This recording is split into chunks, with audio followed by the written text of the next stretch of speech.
আজকে আমাদের আন্দামানে চতুর্থ দিন। আজকে আমরা এক দারুণ অভিজ্ঞতার সম্মুখীন হতে চলেছি, কারণ আজকে জীবনে প্রথমবার আমরা ক্রুজে চাপবো।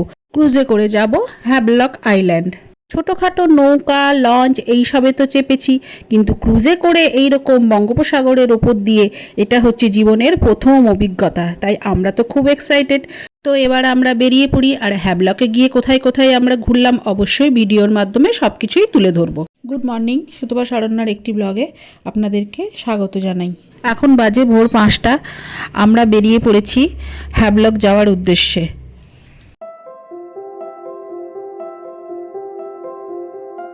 আমাদের গাড়ি চলে এসেছে। যেহেতু আমরা এত ভোরবেলা বেরোচ্ছি, সেই জন্য হোটেল থেকেই ওরা আমাদের ব্রেকফাস্টটা প্যাক করে দিয়েছে। আমরা ক্রুজে বসেই খেয়ে নেব। 2 জুন 2025 সোমবার। এখন বাজে ভোর 5টা। আমরা বেরিয়ে পড়েছি পোর্ট ব্লেয়ারের উত্তরে হাড্ডো জেটির উদ্দেশ্যে। এখন আমরা যাব হ্যাভলক আইল্যান্ড, যার বর্তমান নাম স্বরাজ দ্বীপ। এখানে সরকারি শিপ ও প্রাইভেট শিপ দু রকমই শিপ আছে, তবে আমরা যাব প্রাইভেট শিপে। সরকারি শিপগুলো সব ছাড়ে ফোনিক্স জেটি থেকে। সরকারি শিপের ভাড়া একটু কম, 600 টাকা। আর আমরা যে যাচ্ছি প্রাইভেট শিপের ভাড়া হচ্ছে 1700 টাকা। আমাদের শিপের নাম ম্যাকক্রুজ। আমরা পৌঁছে গেছি হাড্ডো জেটিতে। আমাদের শিপ ছাড়বে 6টার সময়। জেটিতে আসতে আমাদের 15 থেকে 20 মিনিট সময় লাগলো। 45 মিনিট আগে রিপোর্টিং করতে হয়, কিন্তু আমাদের আসতে একটু দেরি হলো। আর এই দেখুন কি লম্বা লাইন, আমরা লাইনে দাঁড়িয়ে পড়েছি। বোর্ডিংয়ের জন্য সবাই দাঁড়িয়ে আছে। পুরো সিস্টেমটাই হচ্ছে ফ্লাইটের মতন। আমাদের ক্রুজ দাঁড়িয়ে আছে ম্যাকক্রুজ। আমরা প্রথমে আমাদের লাগেজপত্র এই ক্রুজের পেছন দিকে জমা করি। আমরা উঠে পড়েছি যে জাহাজে। এটা হচ্ছে ইকোনমি বা লাক্সারি ক্লাস, আর ওপরে আছে ডিলাক্স। আমরা ডিলাক্সের টিকিট পাইনি, যদিও আমরা অনলাইনে আগে থেকেই টিকিট কেটেছিলাম। কিন্তু আমি তো ব্লগের শুরুতেই আপনাদেরকে বলেছিলাম যে আমাদের এই আন্দামান প্ল্যানিংটা আমরা 2 দিনের মধ্যে ঠিক করে সমস্ত কিছু ব্যবস্থা করে এসেছি। সেই জন্য আমরা ডিলাক্সের টিকিট পাইনি, সেই জন্য আমরা এই লাক্সারি ক্লাসেরই টিকিট কেটেছি। তো যাই হোক, এটাও খুব ভালো। আমাদের জাহাজ ছেড়ে দিয়েছে একদম নীল জলের সমুদ্র, বঙ্গোপসাগর। এটাই হচ্ছে আমাদের জীবনের প্রথম ক্রুজ জার্নি। দারুণ এক অভিজ্ঞতা। পুরো জাহাজটাই হচ্ছে এসি। এই শিপে 3টি ক্লাস রয়েছে, রয়্যাল, ডিলাক্স এবং লাক্সারি বা ইকোনমি। ভাড়া হচ্ছে রয়্যালের 3050, ডিলাক্সের 2500 আর লাক্সারি হচ্ছে 1700 টাকা।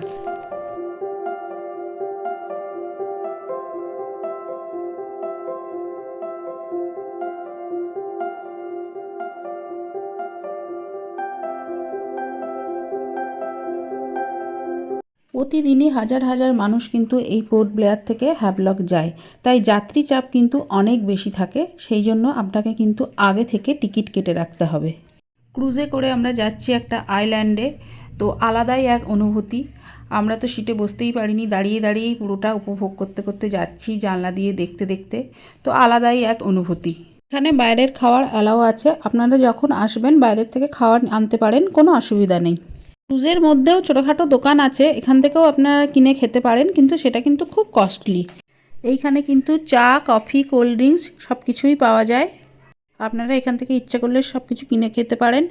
শুধু চা নয়, চা ছাড়াও এখানে বিভিন্ন ধরনের স্ন্যাক্সও পাওয়া যায়, আপনারা কিনে খেতে পারেন। কিন্তু সব কিছুই খুব দাম। 1 কাপ চা হচ্ছে 50 টাকা। আন্দামান খুবই কস্টলি, কিন্তু তা সত্ত্বেও আমি বলবো একবার কিন্তু এখানে এসে আপনারা ঘুরে যেতেই পারেন। পোর্ট ব্লেয়ার থেকে স্বরাজ দ্বীপ পর্যন্ত 2টি প্রাইভেট এবং 1টি সরকারি ক্রুজ চলে। পোর্ট ব্লেয়ারে 3টি জেটি রয়েছে। ফোনিক্স থেকে সব সরকারি ফেরিগুলি যাতায়াত করে, আর হাড্ডু জেটি থেকে সব প্রাইভেট ফেরিগুলি যাতায়াত করে, আর জঙ্গলিঘাট জেটি কমার্শিয়াল ফেরির জন্য। পোর্ট ব্লেয়ার থেকে স্বরাজ দ্বীপ পর্যন্ত 2টি প্রাইভেট এবং 1টি সরকারি ক্রুজ চলে। ম্যাকক্রুজ এবং নটিকা হচ্ছে প্রাইভেট ক্রুজ, যার ভাড়া বেশি, 1700 টাকা থেকে শুরু। কিন্তু সরকারি ক্রুজের ভাড়া 700 থেকে 800 টাকা। যেতে যেতে আমরা রস আইল্যান্ড আর নর্থ বেও দেখতে পেলাম।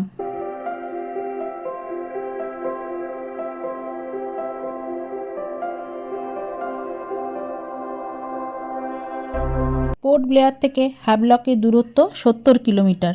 ক্রুজে যেতে সময় লাগবে 1 ঘন্টা 40 মিনিট। কি নৈসর্গিক দৃশ্য, সামনেই হ্যাভলক আইল্যান্ড। আমরা প্রায় পৌঁছে গেছি হ্যাভলক আইল্যান্ডের কাছে।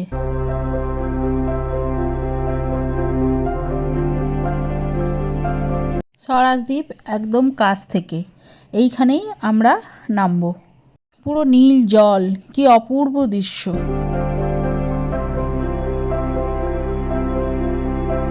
আজকের এই জার্নিটা কিন্তু আমার দারুণ লেগেছে।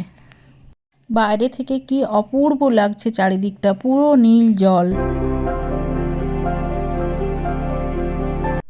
এই ক্রুজে করে আমরা এখন এলাম।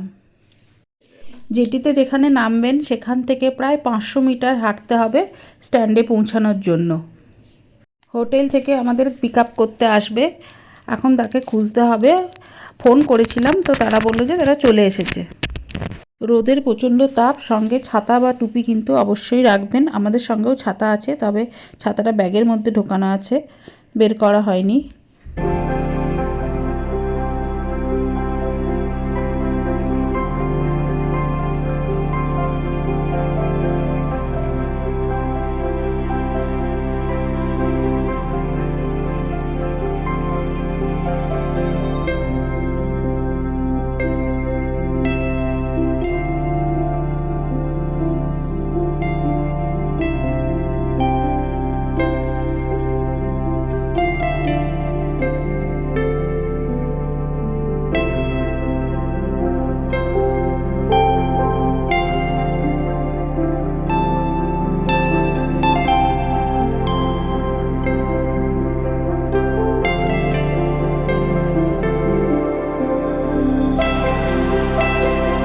আমরা চেপে গেছি গাড়িতে, আমরা এখন হোটেলে যাচ্ছি। আমাদের হোটেলের নাম সি হিল রিসর্ট।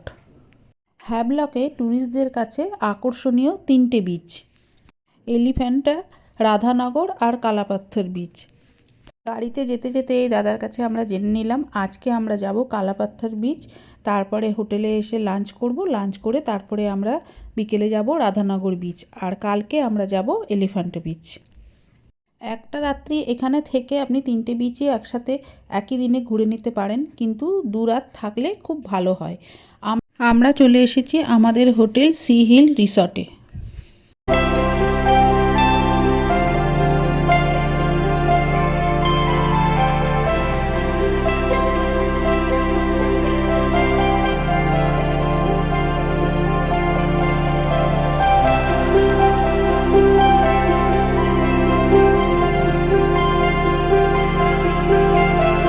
সাড়ে 8টার সময় আমরা হোটেলে পৌঁছে গেছি, কিন্তু আমাদের রুম এখনও দেয়নি। ওরা বললো 9টার পরে আমাদের রুম দেবে। তো সেই জন্য যতক্ষণ না ওরা রুম দিচ্ছে ততক্ষণ আমরা কি করছি, ব্রেকফাস্টটা আগে করে নিচ্ছি। ব্রেকফাস্ট করে নিতে নিতে ওরা বললো তার মধ্যে রুম ক্লিন হয়ে যাবে, দিয়ে রুম আমাদেরকে দিয়ে দেবে। ব্রেকফাস্টে আমরা নিয়েছি আলুর পরোটা, ডিম অমলেট, আর তার সাথে দিয়েছে টক দই আর চাটনি। তো আমাদেরকে এখন রুম দিয়ে দিয়েছে, আমরা এখন আমাদের রুমে যাচ্ছি। রুমে গিয়ে আমরা প্রথমে ফ্রেশ হব, ফ্রেশ হয়ে তারপরে আমরা যাব কালাপাথর বিচে।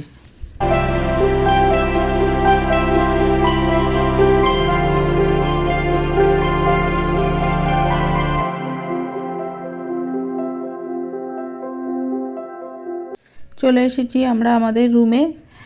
তো এই হচ্ছে আমাদের রুম, ভালোই বেশ বড়সড় রুমটা, একটা বারান্দাও আছে। এই যে বেডটাও বেশ বড়, আর এদিকে একটা কাবার্ড আছে জামা কাপড় রাখার জন্য। ওয়াশরুমটাও বেশ বড়, একটা বেসিন আছে, আর এই যে একটা বাথটবও আছে। বেশ বড়ই ওয়াশরুমটাও, বেশ বড়, সুন্দর রুমটা। আর এই যে বারান্দা, এই যে বারান্দা থেকে সুইমিং পুল দেখা যাচ্ছে, বাহ বেশ সুন্দর। আমরা সবাই ফ্রেশ হয়ে নিয়েছি, স্নান টান সেরে আমরা এই যে আগে সুইমিং পুলের কাছে এসেছি। সুইমিং পুলের ধারে একটু ফটো তুলে তারপরে আমরা যাব হচ্ছে এখন কালাপাথর বিচে।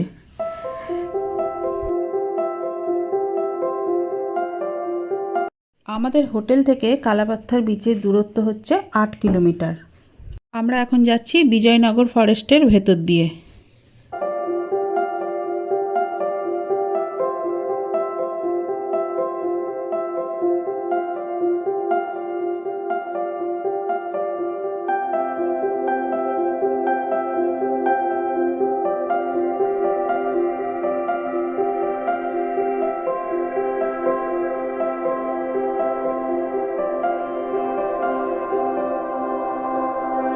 চলে এসেছি আমরা কালাপাথর বিচে। দূরে নীল জল, সাদা বালির সৈকত, আর এই দিকে হচ্ছে জঙ্গল। কি দারুণ পরিবেশ! আন্দামানের হ্যাভলক দ্বীপের দক্ষিণ পূর্ব উপকূলে অবস্থিত কালাপাথর সমুদ্র সৈকত। সূর্যোদয় দেখার জন্য এটি একটি সেরা স্থান।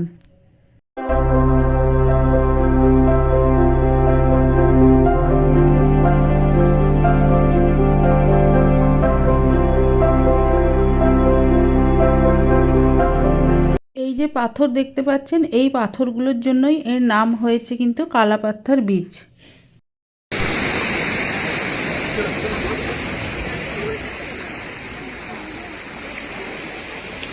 টাকাও একবার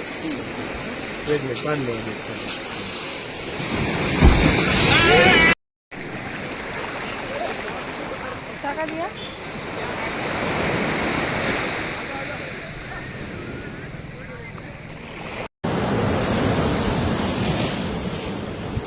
জল কিন্তু খুবই স্বচ্ছ। এখানে সাদা বালির জন্য জলের কালারটা হচ্ছে সাদা। আর ওই দূরে যেখানে হালকা নীল দেখা যাচ্ছে ওইখানে হচ্ছে সমুদ্র একটু একটু গভীর। আর আরও দূরে যে একদম ডিপ ব্লু দেখা যাচ্ছে ওইখানে হচ্ছে সমুদ্র একদম খুব গভীর।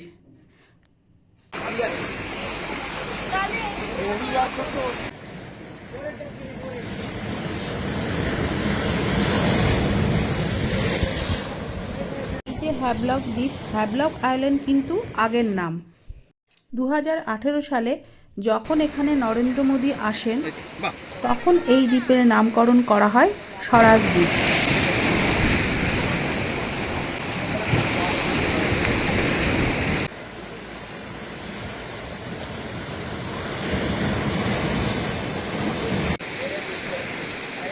রেডি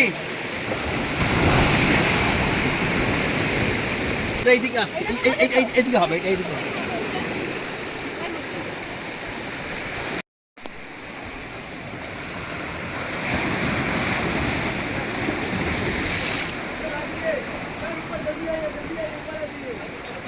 ওই বিচে যেতে কিন্তু দেরি হয়ে যাবে, আড়াইটা বেরিয়ে গেছে।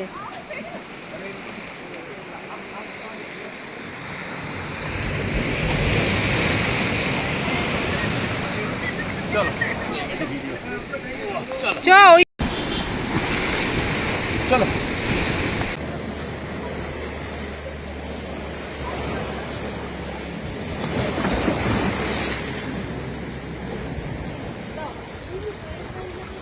एक मिनट जरा।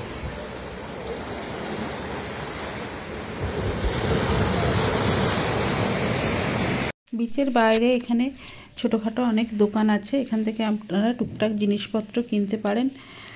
এছাড়া চিপস, কোল্ড ড্রিঙ্কস, এছাড়া ডাবও পাওয়া যাচ্ছে, এইসবও আপনারা এখান থেকে কিনে খেতে পারেন। আর এইখান থেকে দেখুন বিচটা কি সুন্দর লাগছে, গাছের ফাঁক দিয়ে সমুদ্র দেখা যাচ্ছে। এখন আমরা চলে যাচ্ছি আমাদের হোটেলে গিয়ে আমরা প্রথমে লাঞ্চ করব। লাঞ্চ করে তারপরে আমরা যাব রাধানগর বিচে।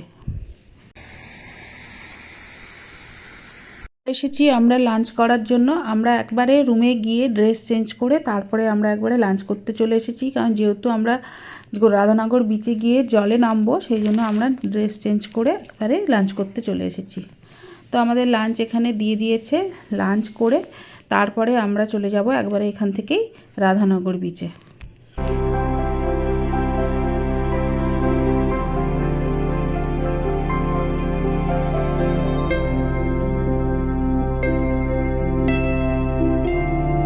করে বেরিয়ে পড়লাম রাধানগর বিচের উদ্দেশ্যে। আন্দামান ও নিকোবর দ্বীপপুঞ্জের হ্যাভলক দ্বীপে অবস্থিত রাধানগর সৈকত এশিয়ার অন্যতম সেরা ও পরিষ্কার পরিচ্ছন্ন সৈকত, যা নীল জল, সাদা বালি এবং মনোরম সূর্যাস্তের জন্য বিখ্যাত। পৌঁছে গেছি আমরা রাধানগর বিচে। এইখানে দাঁড়িয়ে আছে এই যে ফটো তোলার জন্য। যদি আপনারা চান এখানে এদের সঙ্গে কন্ট্যাক্ট করে আপনারা ফটোশ্যুটের ব্যবস্থা আছে, সেটাও করতে পারেন। আর এখানে যেহেতু স্নান করবেন তো আপনারা যদি এখানে লকার আছে, তো লকার ভাড়া নিতে পারেন। লকারে আপনারা আপনাদের জিনিসপত্র রাখতে পারেন। এই রাধানগর বিচের বিশেষত্ব হচ্ছে 2004 সালে টাইম ম্যাগাজিন এটিকে এশিয়ার সেরা সৈকত হিসাবে আখ্যা দিয়েছিলেন। এখানকার সমুদ্রের জল নীল এবং বালি খুবই সাদা এবং সূক্ষ্ম। আর 2020-তে ব্লু ফ্ল্যাগ বিচের তকমা পায় রাধানগর বিচ। দিনের বেলা আপনি স্নান করার অনুমতি পেলেও বিকেল 5টার পর কিন্তু এখানে স্নান করা অনুমতি পাওয়া যায় না। আর এই রাধানগর বিচে কোনো রকম কোনো ওয়াটার স্পোর্টস অ্যাক্টিভিটির পারমিশন নেই। প্রকৃতির মাঝে সময় কাটানোর জন্য এটি একটি সেরা জায়গা এবং সূর্যাস্ত দেখার জন্য এটি বিখ্যাত। এখানে পেড, লকার, শাওয়ার এবং চেঞ্জিং রুমের সুব্যবস্থা আছে।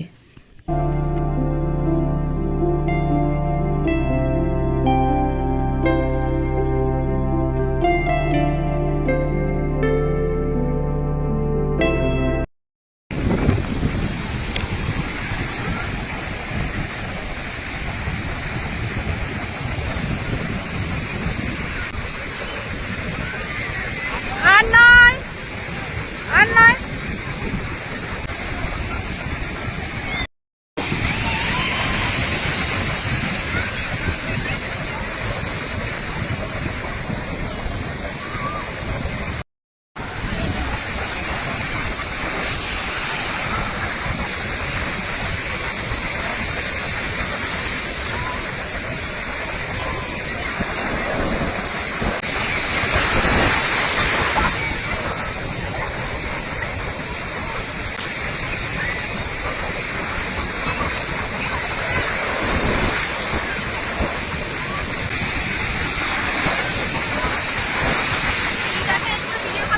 হচ্ছে না, আমি বললাম ফোন করে করো, দিদাকে করতে বলো। হবে না, নেট নেই তো।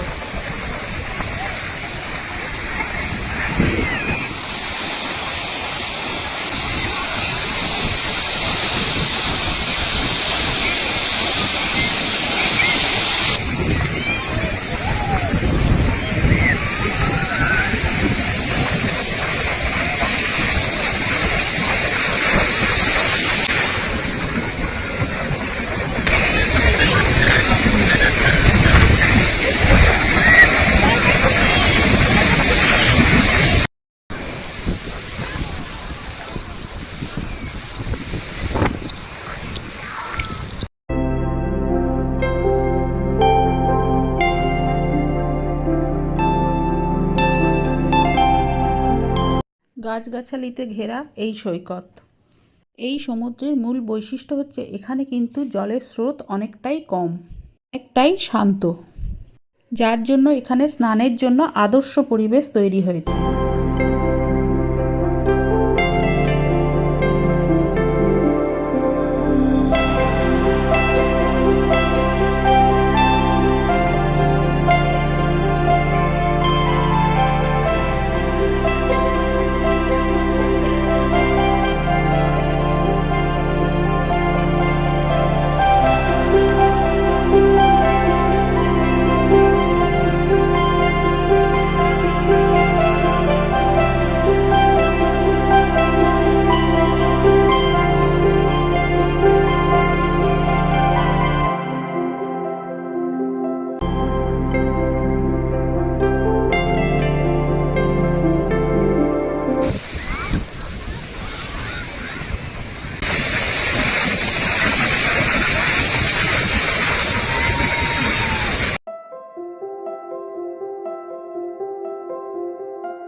প্রায় সন্ধে হয়ে গেছে, তো এখন আমরা বাড়ি ফিরছি, কারণ সন্ধ্যের পর এই বিচে আর থাকতে দেয় না, এখান থেকে বেরিয়ে যেতে বলে সবাইকে। তো সবাই এখন বেরিয়ে যাচ্ছে, সন্ধে হয়ে গেছে।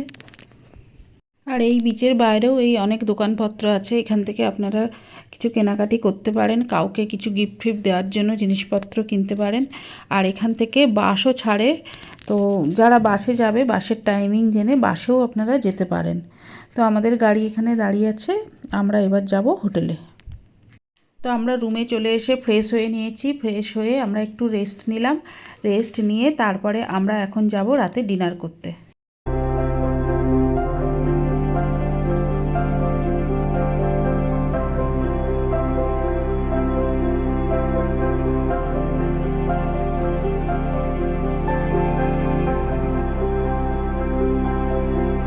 আমরা ডিনার করতে চলে এসেছি, ডিনারে আমরা অনেক কিছুই নিয়েছি। তো আজকের মতন ব্লগটা আমি এখানেই শেষ করব। আজকে আমাদের হ্যাভলকের প্রথম দিনের ঘোরার ব্লগ আপনাদের কেমন লাগলো অবশ্যই কমেন্ট বক্সে লিখে জানাবেন। সবাই ভালো থাকবেন, সুস্থ থাকবেন, শুভরাত্রি।